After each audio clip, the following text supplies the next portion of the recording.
Hello everyone, today we're going to be reading pages 1 to 29 of Just Like Tomorrow by Faïza Guène, which is the translated version of Kiffe Kiffe Demain in English. This is translated from the French by Sarah Adams. Let's get started. It's Monday, and like every Monday, I've been round at Mrs. Burlow. Mrs. Burlow is old, ugly, and she smells of Quit Knits shampoo. I'd say she's harmless, but sometimes I worry. Today she took a whole load of weird pictures out of her bottom drawer. We're talking huge stains that looked like dried sick. She asked me what they made me think of. When I told her, she stared at me with her sticky out eyes, shaking her head like one of those toy dogs in the backs of cars. It was school that signed me up to see her. The teachers, when they weren't on strike, I mean. Decided I was shut down or depressed or something and needed help. Maybe they've got a point. Who gives a shit? I go. It's free. I guess I've been like this since my dad left. He went far away, back to Morocco, to marry another woman who's younger and more fertile than my mum. After me, Mum couldn't have any more children, but it wasn't like she didn't try. So when I think how some girls get pregnant first time, without even meaning to, Dad wanted a son. For his pride, for his reputation, the family honor, and probably tons of other stupid reasons. But he only got one kid, a girl. Me. Let's say I didn't exactly meet customer requirements. Trouble is, it's not like at the supermarket. He couldn't get his money back. So one day I guess Mr. How Big Is My Beard realized there was no point staying with my mum and just cleared off. Just like that. No warning or anything. I was watching an episode from the 4th series of The X-Files that I'd got from the video club along from our block. The door banged. From the window, I saw a grey taxi pulling out. That's all. It's been over 6 months. She's probably pregnant by now. That peasant woman he's married. I know exactly what happens next. 7 days after the birth, they'll invite the whole village to the baptism ceremony. A band of old sheiks will come over, especially with their camel hide drums. It'll cost him a fortune, all his workers' pension from Renault. And then they'll slit the throat of some big fat sheep to give the baby its name.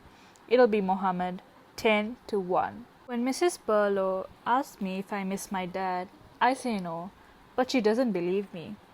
For an old lady, she's got her eye on the ball. Whatever, it's no big deal, my mum's here. Well, when I say here, we're talking physically, because in her head, she's somewhere else, you get me? Like even further away than my dad. Ramadan started just over a week ago. I got Mum to sign a slip to say I wouldn't be eating in the school canteen this term. When I gave it to the head, he asked if I was taking him for a complete and total idiot. The head's called Mr. Loiseau. He's fat, he's stupid, and when he opens his mouth, it smells of cheap wine. Plus, he smokes a pipe. At the end of the school day, his big sister picks him up from the main gates in a red Skoda. So he's kinda got a credibility problem when he wants to make out he's boss. Anyway, Mr. Loiseau asked me if I was taking him for a complete and total idiot because he thought I'd signed that slip instead of my mum. How stupid is that? If I'd want to fake her signature, I'd just written her name. Mum had just done this squiggle. She's not used to holding a bureau. Bet that didn't even occur to Mr. Brain Deadhead. He's one of those people who thinks illiteracy is like AIDS. It only happens in Africa. Mum hasn't been working for long. She cleans at the Formula One motel in Bagnolo, while she's waiting to find something else. Soon, I hope. Sometimes when she gets home late, she cries. She says it's from feeling so tired. It's worse during Ramadan because when it's time to break the fast, around 5:30, she's still at work. So if she wants to eat, she has to hide some dried dates in her overall. She's even sewn an inside pocket to avoid attention because if her boss saw her, he'd give her a blasting. Everyone calls her Fatima at the Formula One in Bagnolo. There's always shouting at her, and they keep a close eye on her to check she doesn't jack anything from the bedrooms. But Mum's name isn't Fatima. It's Yasmina. I guess Mr. Schmidt must think it's so funny to call all the Arabs Fatima, all the blacks Mamadou, and all the Chinese Ping Pong. Stupid bloody foreigners. Mr. Schmitz is her supervisor. He's from the Alsace region. Sometimes I wish he'd go rot in a basement and get eaten alive by rats. When I talk like that, Mum gives me a hard time. She says you shouldn't wish death on anybody, not even your worst enemy. One day he was so rude to her, she came home and cried her eyes out. Last time I saw someone crying that hard was when Miriam peed her pants on the school's skiing trip. That bastard Schmidt thought Mum was disrespecting him because with her accent she pronounces his name shit. We've had a whole parade of social workers coming to the flat since the old man cleared out. I can't remember what the new one's called, but it's something like Dubois or Dupont or Dupré. A name that tells you she's from somewhere nice, you get me. I think she's a fool, plus she's always smiling for absolutely no reason. Like even when she's not meant to. You think she needs to ruin other people's happiness for them. When she asked if I wanted us to be friends, I said, no way. But I guess I messed up because you should have seen the look my mum gave me. She was probably scared our benefits would get cut if I didn't suck up to that stupid social worker. Before Mrs. Whatsit, we had a man. Yup, a male. He worked for the council and looked like Laurent Cabrol, the guy who used to host Heroes Night on Channel 1. Shame it's finished. These days, Laurent Cabrol on page 30 of TV Mag, right at the bottom of the page in the corner, doing an ad for central heating in a yellow and black striped t-shirt. Anyway, the social worker was his spitting image. Total opposite to Mrs. Thingamajig. He never cracked a joke, never smiled, and he dressed like Professor Calculus from Tintin. Once he told my mum he'd been doing this job for 10 years, and it was the first time he'd seen people like us with a one-child family. He was probably thinking Arabs, but he didn't say so. Coming round to our place was like an exotic experience for him. He kept shooting weird looks at all the knickknacks we've got on display, the ones my mum brought over from Morocco after she got married. Seeing as we wear babooshes at home, he reckoned he was doing the right thing taking off his shoes when he walked into the flat. Except he'd got monster feet. His second toe was at least 10 times longer than his big one. It looked like he was giving the V sign inside his socks. Plus they stank. He pretended he cared, but he was just bluffing. It was all a front. He didn't give a shit about us. Then he quit. I heard he moved to the countryside. For all I know, he retrained as a cheesemaker. He probably drives around the villages of old-school France in his sky-blue van after Mass on Sunday selling rye bread, Roquefort cheese and saucisson sec. I think Mr. Thingamabob's a fool, but at least she does a better job of playing social worker to the needy. She really makes out she cares about our lives. Sometimes you'll almost believe her. She fires questions at me in that high-pitched voice she's got. The other day she wanted to know what I'd been reading recently. I shrugged. Matter of fact, I've just finished this Moroccan novel called The Sandchild by Taha Ben Jaloun. It's about a little girl who got brought up as a boy because she was the 8th daughter in the family and her father wanted a son. Plus, at the time when it was set, you didn't have ultrasound or contraception. No kids on sale or return, you get me. Fate stinks. It's a pile of shit because you've got no control over it. Basically, whatever you do, you'll always get screwed. Mum says my dad walked out on us because it was written that way. Back home, we call it McToot. It's like a film script and we're the actors. Trouble is, our scriptwriter's got no talent. He's never heard of Happily Ever After. My mum thought France was like in those black and white films from the 60s. The ones where the buff actor's always telling his woman so much lies with a cigarette dangling from his lips. My mum and her cousin Bouchra had found a way of picking up French TV with the aerial they'd rigged from a stainless steel couscous maker. So when she and my dad turned up in the Paris suburb of Livry-Gargan, February 1984, she thought they must have caught the wrong boat and got the wrong country. She told me the first thing she did when she walked into a tiny 2-room flat was throw up. I wonder whether it was the seasickness or a seventh sense warning her about life in these ends. The last time we went back to Morocco, it did my head in. There were these old women with tattoos who kept coming over and sitting next to Mum at the weddings and baptisms and circumcision ceremonies. A word in your ear, Yasmina. Your girl's growing up into a young woman. It's time you thought about finding her a boy from a good family. What about Rashid, that nice young welder? Stupid cows. I know exactly who they were on about. Everyone calls him Mulhead Rashid. Even the 6-year-olds are always winding him up and laughing in his face. Plus, he's missing 4 teeth, he can't read, he squints, and he stinks of piss. Back over there, as long as you've got 2 grace pipes for boobs, you shut up when you're told to, and you know how to bake bread, and then bam, you're a catch. Except I don't think we'll ever go back to Morocco now. We can't afford it for one thing. As my mum says, she'd feel ashamed big time. People would point at her. She thinks it's her fault what happened. I'd say there are 2 guilty parties in the story. My dad and fate. We worry about the future, but what's the point? We might not even have one. We could die in 10 days, or tomorrow, or right here and now. You don't find out ahead of time. There's no advance warning, no final reminder. It's not like when your electricity bill's overdue. That's how it was with Mr. Rodriguez, my neighbor from the 2nd floor, the one who fought in the war for Rio. He died not long ago. Yeah, okay, so he was old, but still, we weren't expecting it. Sometimes I think about death. I've even had dreams about it. One night, I was at my own funeral. Hardly anyone there, just my mom, Mrs. Burlow, Carla, the Portuguese lady who cleans the lifts in our block, Leonardo DiCaprio from Titanic, and my friend Sarah, who moved to Traps when I was 12. My dad wasn't there. He had to look after that pregnant peasant and his Momo-to-be while I was, well, dead. Makes you sick. Bet his son's even thicker than Rashid the welder.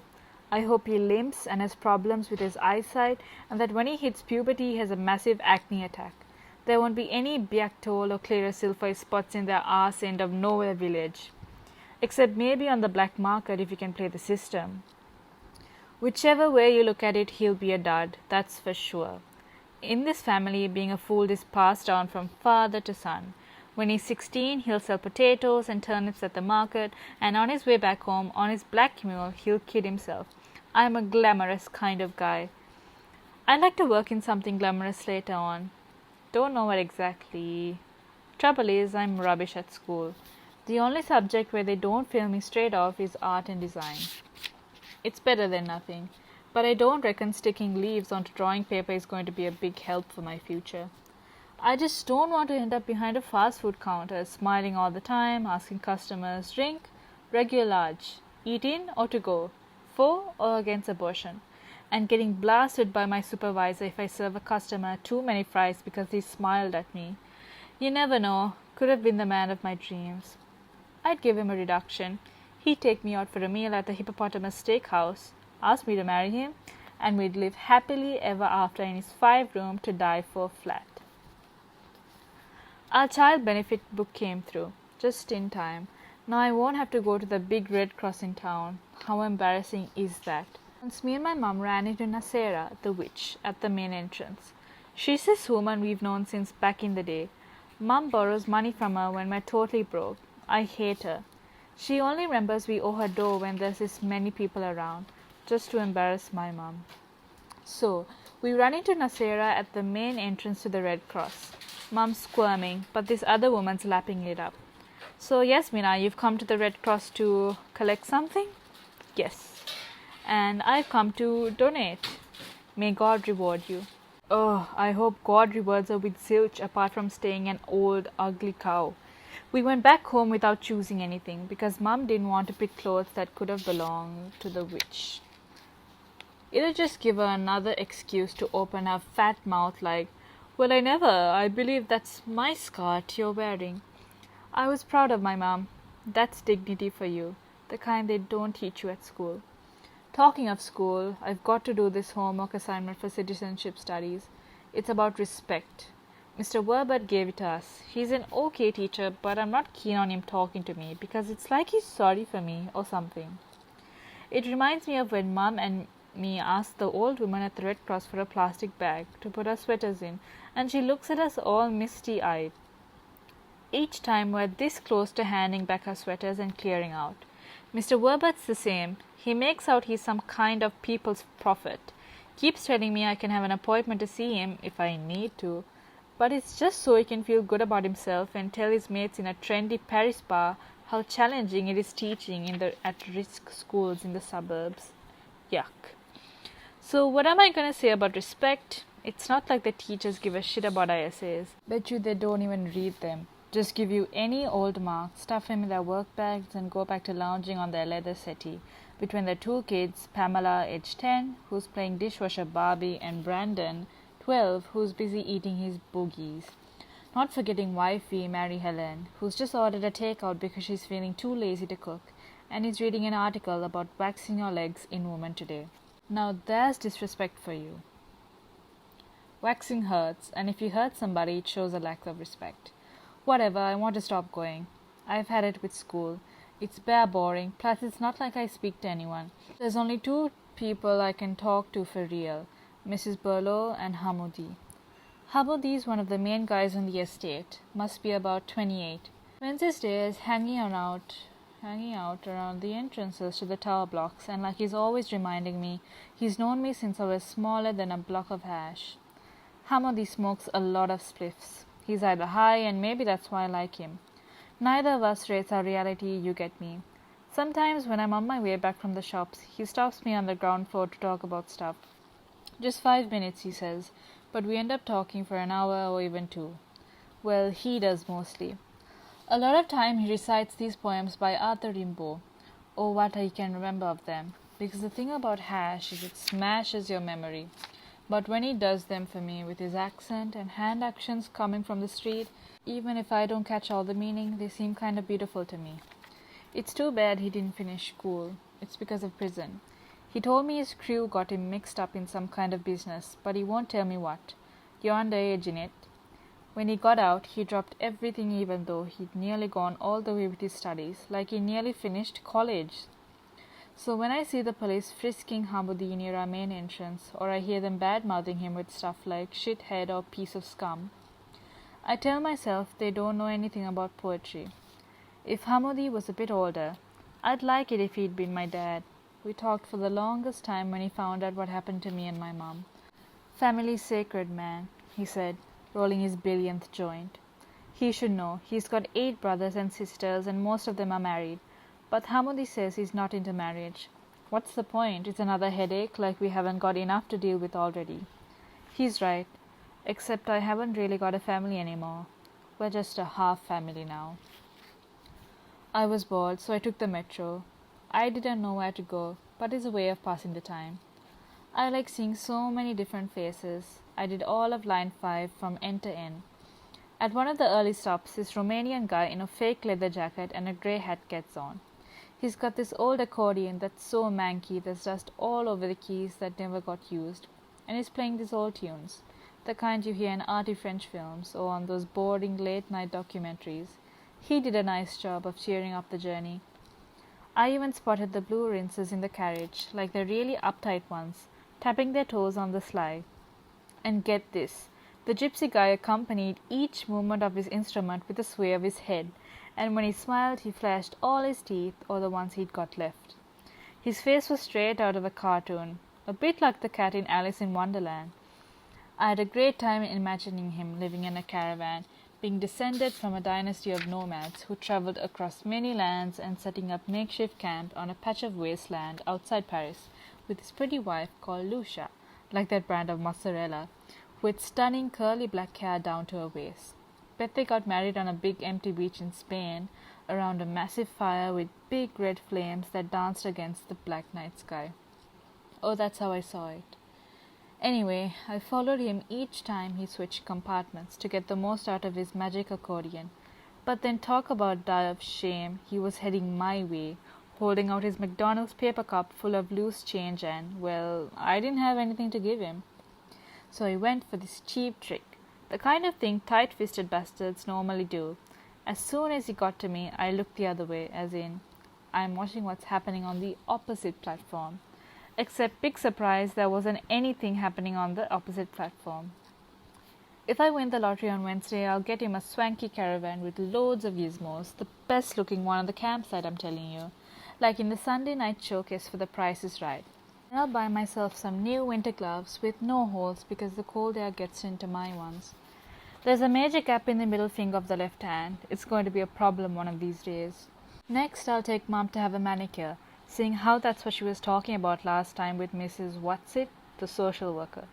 Except my mom didn't even know what a manicure was.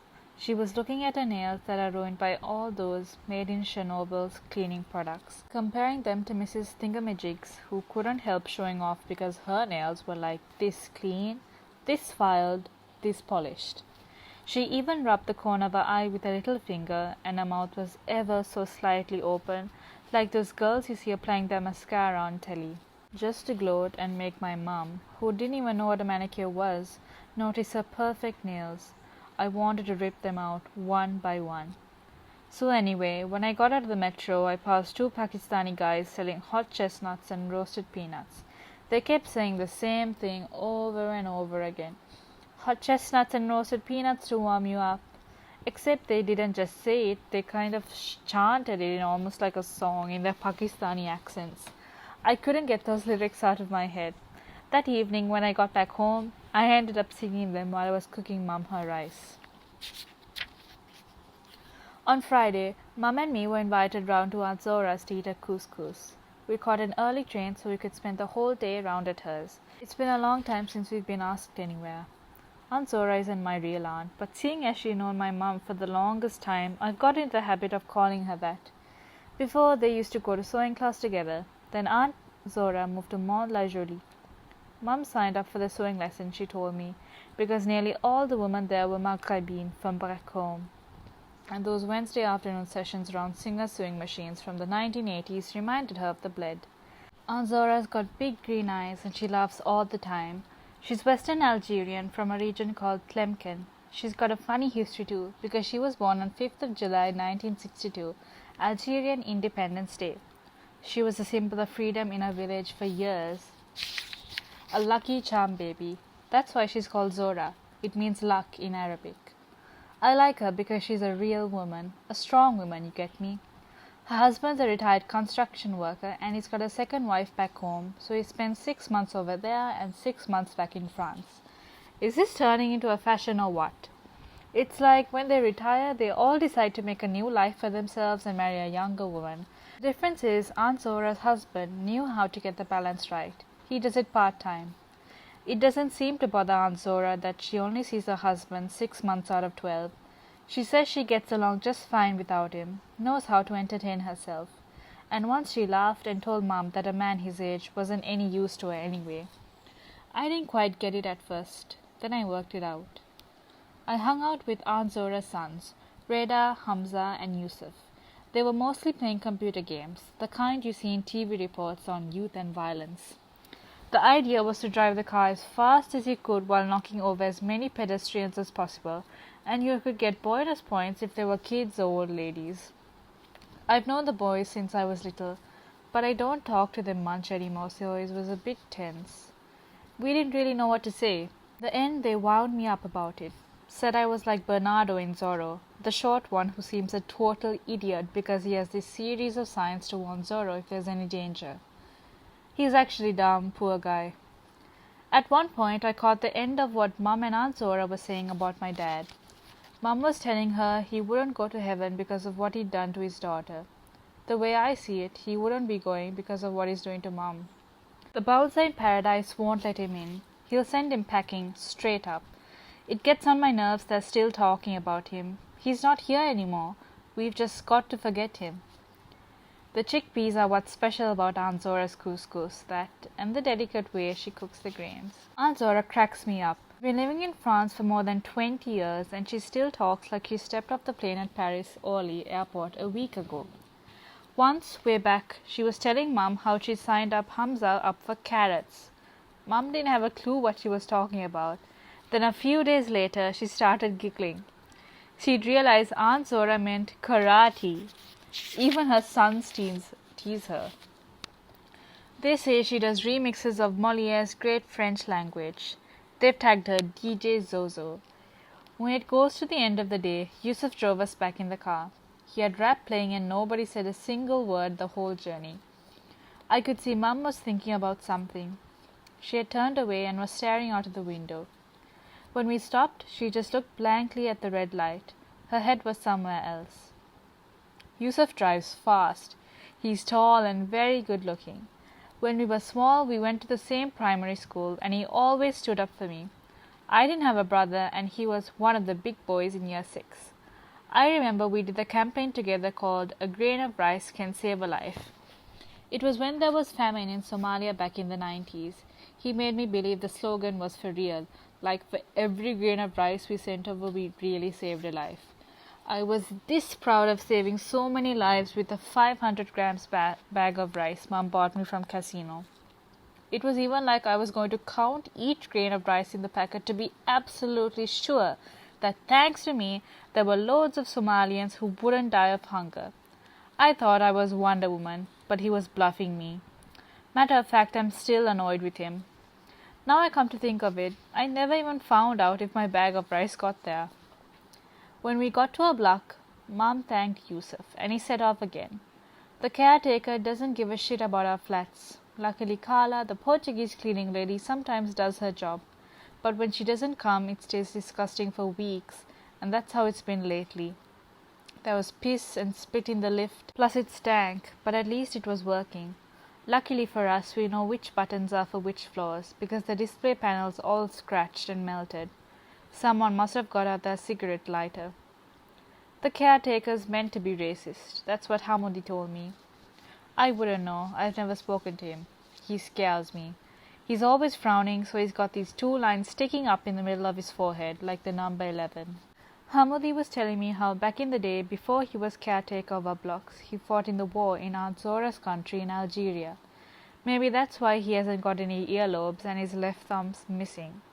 I don't think the war's completely over for him yet, and I guess the same goes for lots of other people in this country.